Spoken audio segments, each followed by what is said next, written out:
आपसे ये 3 नारे आपके सामने कहता हूँ, आपसे आशा करूँगा कि आप उसे दोहराएंगे। एक तो जय जवान, जय जवान, जय जवान, जय किसान, जय किसान, जय किसान, जय हिंद, जय हिंद, जय हिंद।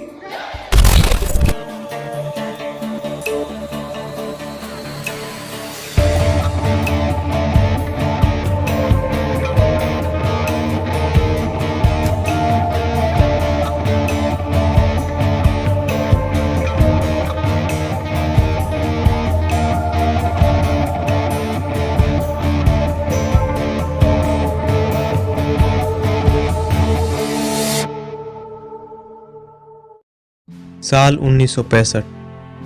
अपनी आज़ादी के करीब 18 साल पूरे हो गए हैं और भारत पाकिस्तान के बीच दूसरी बार युद्ध हुआ है।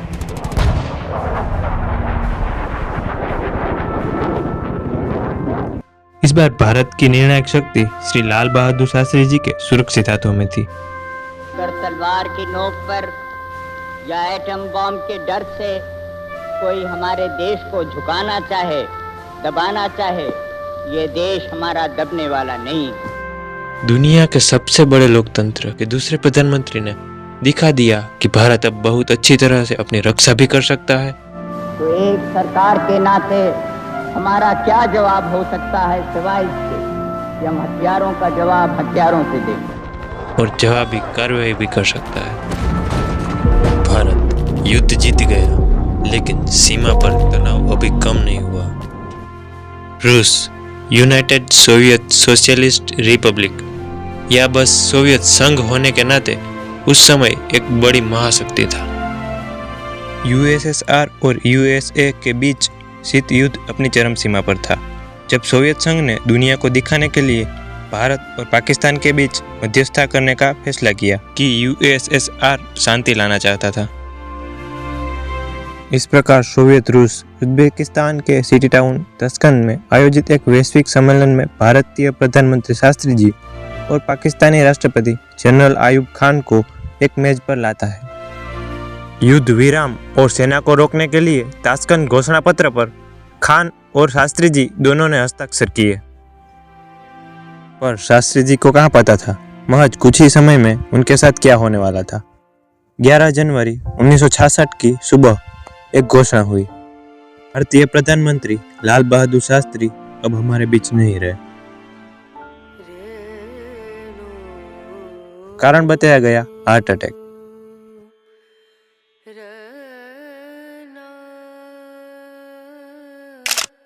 ये कहानी भारत सरकार का आधिकारिक रिकॉर्ड है। इस पर कई संदेह है और उस समय भी सरकार से इस पर सवाल उठाए गए हैं। सभी प्रत्यक्ष अभिलेखों के तथ्यों को देखते हुए शास्त्री जी की मृत्यु की कहानी एक बड़ी लिपापोती जैसी प्रतीत होती है।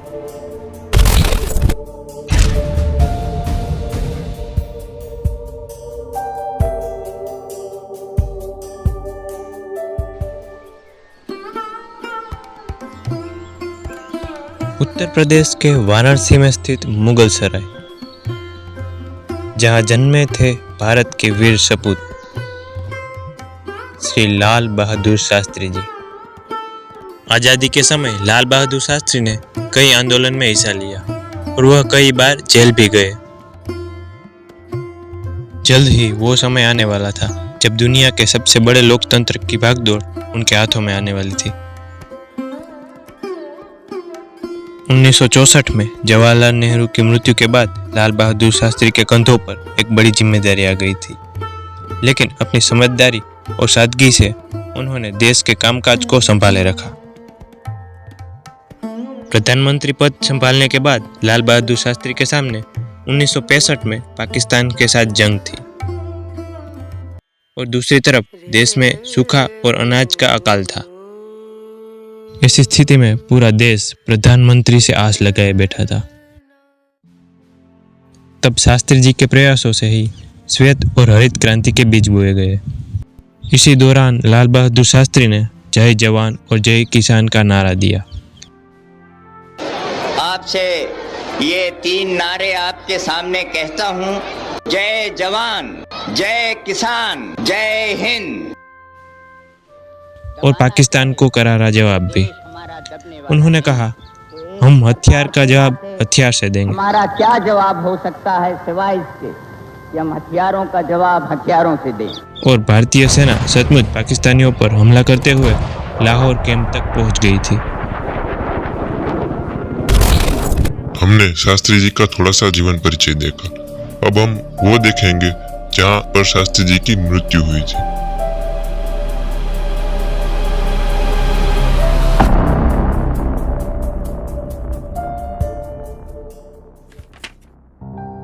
जनवरी 1966 ताशकंद सोवियत संघ में हुआ एक शिखर सम्मेलन, जिसे हम ताशकंद समझौते के नाम से जानते हैं। यूएसएसआर ने जनवरी 1966 में ताशकंद में एक वैश्विक स्तर पर शिखर सम्मेलन का आह्वान किया। कई देश और उनके राष्ट्रीय अध्यक्षों को आमंत्रित किया गया। विश्व की निगाहें 2 दुश्मन पर थी, भारत और पाकिस्तान। इस समझौते के अनुसार यह तय होगा कि भारत और पाकिस्तान अपनी शक्ति का प्रयोग नहीं करेंगे और अपने झगड़े को शांतिपूर्ण ढंग से सुलझाएंगे। शास्त्री जी का इतिहास शक्ति से प्रभावित न होने का था, क्योंकि उन्होंने वियतनाम युद्ध में अमेरिका की निंदा की थी। यह अच्छी तरह से जानते हुए कि अमेरिका भारत की अनाज आपूर्ति बंद कर देगा। इसीलिए वह बात पक्की थी कि यदि शास्त्री जी जिंदा लौटते हैं तो वह सुनिश्चित रूप से एक अलग ही रुख अपनाते और उस समय भारत के लिए जो सही था वह सब कुछ करते। उस युग के अमेरिका और सोवियत समाचार रिकॉर्ड के अनुसार यह बात स्पष्ट है कि सोवियत राष्ट्रपति प्रीमियर कोसिंगन को भारत और पाकिस्तान दोनों के साथ बातचीत करने में बहुत कठिनाई का सामना करना पड़ा था। 9 जनवरी 1966 तक घोषणा पर शास्त्री जी सहमत होने से बहुत दूर थे। 10 जनवरी को, जब किसी को उम्मीद नहीं थी, शास्त्री जी ने घोषणा पर हस्ताक्षर किए। संभवतः शास्त्री जी पर उन्होंने दबाव डाला या फिर शास्त्री जी ने कूटनीतिक चाल चली। अपने साथियों विदेश मंत्री स्वर्ण सिंह और रक्षा मंत्री यशवंत चौहान को समझाते हुए शास्त्री जी ने कहा कि भारत के लोग मेरे द्वारा किए गए फैसले को सुनकर खुशी होंगे। वह अपने इरादे और आगे की चाल के बारे में आश्वस्त थे।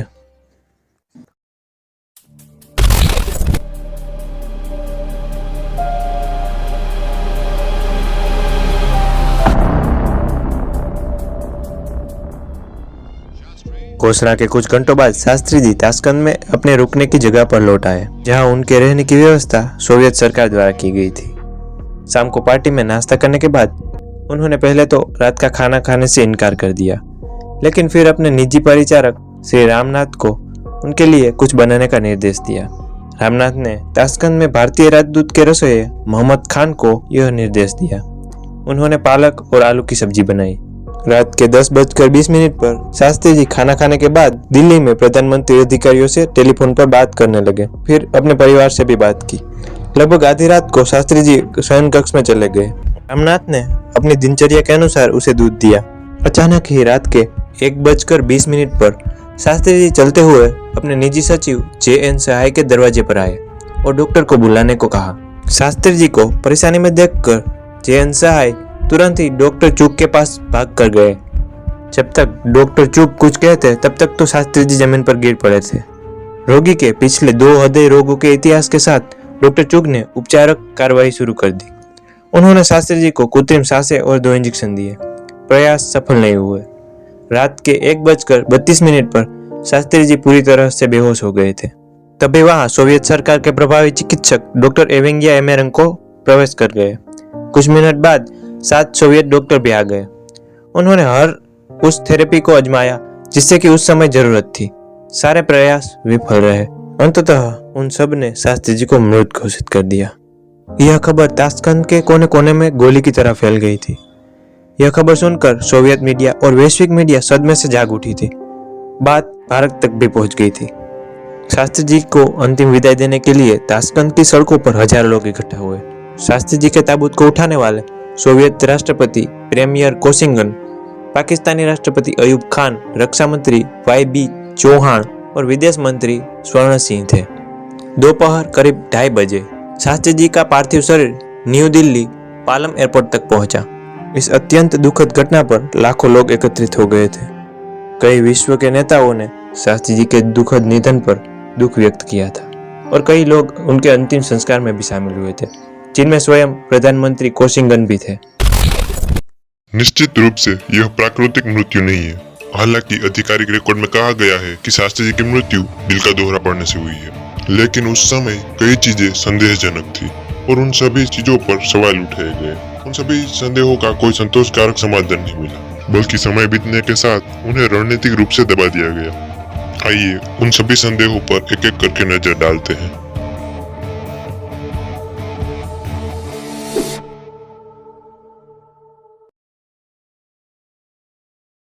शास्त्री जी की पत्नी ललिता शास्त्री ने धर्मयुग साप्ताहिक को 4 अक्टूबर 1970 के एक साक्षात्कार में कई खुलासे किए। उन्होंने बताया, शास्त्री जी बार बार उस थर्मल फ्लास्क की ओर इशारा कर रहे थे जिसमें से उन्हें बेहोश होने पर पानी दिया गया था। पहले तो डॉक्टर चुग ने सोचा कि उन्हें पानी चाहिए, लेकिन जब उन्हें पानी दिया गया तो शास्त्री जी ने ले ही लिया। अब इसका क्या मतलब हो सकता है? क्या शास्त्री जी को एहसास हुआ कि उस फ्लास्क में कुछ जहरीला था, या यह दिल का दौरा पड़ने के दौरान एक स्वाभाविक हावभाव था? सबसे महत्वपूर्ण बात यह है कि वह थर्मल फ्लास्क शास्त्री जी की निजी संपत्ति थी और उसे उनके शव के साथ वापस नहीं लाया गया था। शास्त्री जी की मृत्यु के ठीक बाद फ्लास्क और उनकी निजी डायरी गायब हो गई थी। क्या यह संभव है कि शास्त्री जी की मृत्यु जहर देने से हुई हो, या फिर यह एक सिर्फ संयोग मात्र है? यह कुछ ऐसा है जिसका जवाब आज तक नहीं मिला है, लेकिन यह तथ्य कि फ्लास्क और डायरी गायब हो गई थी निश्चित रूप से संदेह पैदा करता है।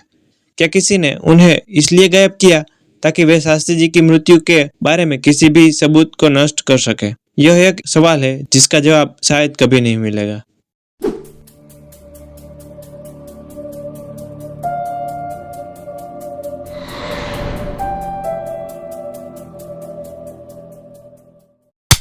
सोवियत सरकार ने शास्त्री जी के शव का पोस्टमार्टम करने की पेशकश की थी, लेकिन रक्षा मंत्री यशवंतराव चौहान ने इसे मना कर दिया था। ताशकंद में जब शास्त्री जी की मृत्यु हुई तो तापमान 0 से 1 डिग्री तक था, जो काफी ठंडा है। 12 घंटे बाद जब शव दिल्ली पहुंचा तो दिल्ली में भी तापमान 20 डिग्री सेल्सियस से अधिक नहीं था। इसके अलावा सोवियत डॉक्टरों ने शव को एम्बलम किया था, जिसका अर्थ है कि उसे संरक्षित करने के लिए शरीर में एक तरल डाला गया था। इसका मतलब है कि मृत्यु के कम से कम 24 घंटों के भीतर शरीर के विघटित होकर अपना रंग बदलने की कोई संभावना नहीं थी। ललिता शास्त्री ने उस साक्षात्कार में बताया कि शास्त्री जी का शव नीला पड़ गया था, बहुत फूल गया था। हिंदू रीति रिवाजों के अनुसार जब शव को नहलाया जा रहा था तो उनकी बनियान फाड़नी पड़ी थी, उनकी गर्दन से खून बह रहा था, उनके पेट पर एक सर्जिकल कट भी लगा था। अब सवाल यह है कि किस हार्ट अटैक में शव नीला पड़ जाता है? एम्ब्यूलिंग फ्लूइड केवल पीछे से डाला जाता है, तो उनके पेट पर सर्जिकल कट कैसे लगा? शास्त्री जी के परिवार को बार बार उनके शव से दूर रखने का क्या कारण था?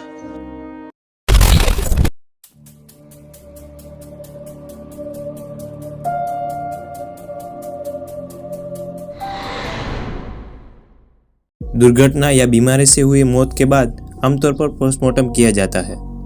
शास्त्री जी एक प्रधानमंत्री थे और उनकी एक विदेशी धरती पर मृत्यु हो गई थी। ऐसे में पोस्टमार्टम कराना तो और भी जरूरी था। सोवियत सरकार ने पोस्टमार्टम करने की पेशकश की थी, लेकिन हमारे रक्षा मंत्री ने उसे अस्वीकार कर दिया। पोस्टमार्टम नहीं कराए जाने से इस बात की आशंका बढ़ गई है कि शास्त्री जी की मृत्यु अप्राकृतिक थी।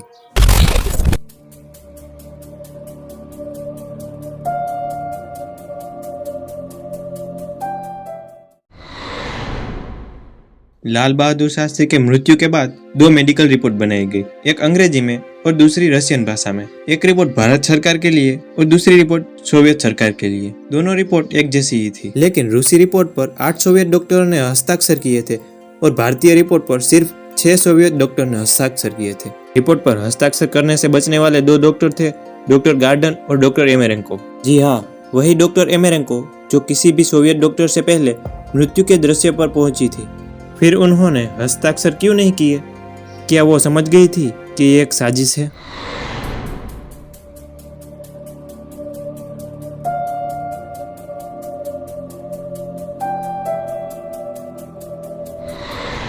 प्रधानमंत्री के कहीं भी जाने और ठहरने से पहले सुरक्षा विशेषज्ञों की एक टीम उस स्थान के अंदर और बाहर से जांच करती है। सभी आवश्यक व्यवस्थाएं सुनिश्चित की जाती है। दो दिल के दोहरे के चिकित्सा इतिहास के साथ यह महत्वपूर्ण था कि शास्त्री जी के शयन कक्ष में एक आपातकालीन ऑक्सीजन, आपातकालीन रिंग, एक आपातकालीन टेलीफोन हो। शुरुआत में शास्त्री जी के रहने का फैसला इन टूरिस्ट होटल में किया गया और सभी व्यवस्थाएं उसी तरह की गई थी। कोई नहीं जानता था कि किस कारण से उनके ठिकाने को 11वें घंटे में इन टूरिस्ट होटल से 250 गज दूर एक विला में बदल दिया गया। इसके अलावा उनके शयन कक्ष में कोई ऑक्सीजन भी नहीं थी। आपातकालीन टेलीफोन था, लेकिन वह भी शयन कक्ष में होने की बजाय स्टडी रूम में था। यह प्रधानमंत्री के लिए बहुत गंभीर प्रोटोकॉल ब्रेकडाउन है।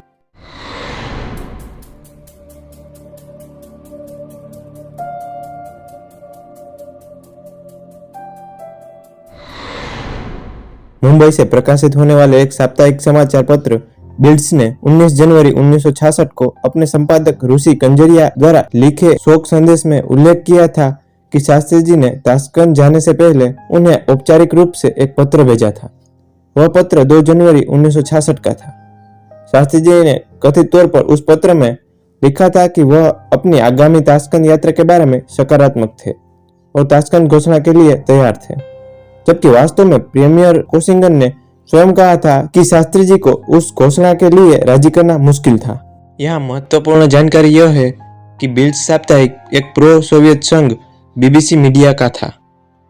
उस जालसाजी पर राज्यसभा और मीडिया में भी बहुत सारे सवाल उठाए गए थे। शास्त्री जी के मृत्यु के रहस्य को उजागर करने के लिए हमने अब तक 6 कारणों को देखा, पर सवाल यह है कि यदि उनकी हत्या की गई थी तो यह किसने किया था। उसका उत्तर देना आसान नहीं है, क्योंकि शास्त्री जी की मृत्यु के बारे में कई सिद्धांत है और उनमें से किसी के भी समर्थ में ठोस सबूत नहीं है। हालांकि कुछ संभावित संदिग्धों के आधार पर हम विचार कर सकते हैं। जैसे कि शास्त्री जी के मृत्यु के मामले में CIA और KBG दोनों ही प्रमुख सस्पेक्ट है। CIA ने शास्त्री जी को कभी भी खतरा नहीं माना और उनके बारे में एक सकारात्मक रिपोर्ट भी तैयार की थी। KBG के पास शास्त्री जी को मारने का कोई कारण नहीं था, क्योंकि वह ताशकंद समझौते के लिए प्रतिबद्ध थे, जिसमें सोवियत संघ को लाभ ही था। इसीलिए सबसे अधिक संभावना है कि शास्त्री जी की हत्या भारत में ही किसी ने की हो। उस समय की राजनीतिक परिस्थितियां एक सामान्य नेता के पक्ष में नहीं थी। शास्त्री जी की लोकप्रियता से कई लोग नाखुश थे। नेहरू के निधन के बाद कई लोग उनकी जगह प्रधानमंत्री बनने के कतार में थे, लेकिन कामराज की बुद्धिमान पार्टी कमान ने अचानक ही शास्त्री जी को चुन लिया, जिससे कई लोग नाखुश थे और शायद योजना के तहत शास्त्री जी को मरवाया था। इसके बारे में हम पक्के तौर पर कुछ भी नहीं कह सकते। शास्त्री जी के बचपन के दोस्त TN सिंह, लोकनाथ मिश्रा, MK मोहरा, राजनारायण और महावीर प्रसाद भार्गव जैसे राज्यसभा के सदस्य और लोकसभा में डॉक्टर राम सुभन सिंह, प्रकाशवीर शास्त्री, धर्मयश देव, अटल बिहारी वाजपेयी, लाल कृष्ण आडवाणी जैसे दिग्गज नेताओं ने सरकार पर गंभीर आरोप लगाए थे। एक प्रमुख सांसद जिन्होंने सवाल उठाया और वॉज शास्त्री मर्डर्ड नाम की एक पुस्तक भी लिखी, वे दयाभाई वल्लभभाई पटेल थे, जो सरदार वल्लभ पटेल के पुत्र थे, और उनकी पुस्तक बाद में भारत में प्रतिबंधित कर दी गई थी। श्याम प्रसाद मुखर्जी की रहस्यमय मौत से लेकर लाल बहादुर शास्त्री जी की संदिग्ध मौत तक स्वतंत्र भारत के शुरुआती वर्षों में कई काले रहस्य थे, जहां देश ने कई रत्न खो दिए। कुछ स्पष्ट रूप से दिखाई देने वाले सबूतों के बावजूद हम केवल यह निष्कर्ष निकाल सकते हैं कि शास्त्री जी की मृत्यु में निश्चित रूप से कोई बेईमानी थी, लेकिन दोषी कौन था यह वास्तव में जांच का विषय है, जिसकी संभावना कम ही थी।